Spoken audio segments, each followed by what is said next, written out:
Kitchen हे माहेरचं असो नाही तर सासरचं, आपण तिथे नसू ना तर आपल्याला कुठलीच गोष्ट कधी वेळेला मिळत नाही. कारण माझंही आज तसंच झालं होतं. आज मी बनवत होते ढोकळा, आता पॅकेटचाच बनवत होते कारण आमच्या भावरायांना ढोकळा खाण्याची अचानक इच्छा झाली. म्हणलं चला तोच बनवायला घेऊया. तो शिजायला टाकला आणि कढीपत्ता आणायचा होता तडका देण्यासाठी.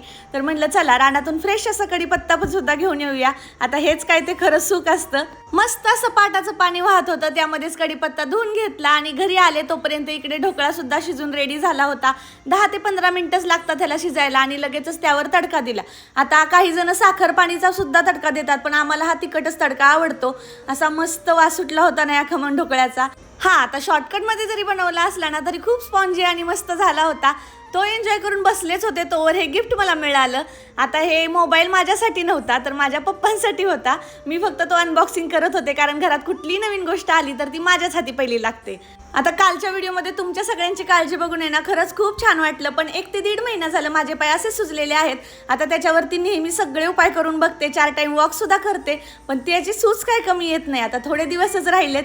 असो, आज अक्षय तृतीया आणि इथून पुढे 4-5 दिवस आमच्या गावची यात्रा सुद्धा आहे. त्यामुळे आज आमच्या घरी तर पोळ्यांचा स्वयंपाक होता आणि आमरसला तर स्किप करू शकत नाही. त्यामुळे मी घेतला होता आमरस बनवायला आणि माझे दिवस भरले. त्यामुळे मी काही यात्रेत जाऊ शकणार नाही आणि नाही तुमच्यासोबत मी हे सगळं शेअर करू शकणार आहे. पण असू दे, पुढच्या वर्षीची यात्रा एन्जॉय करूया.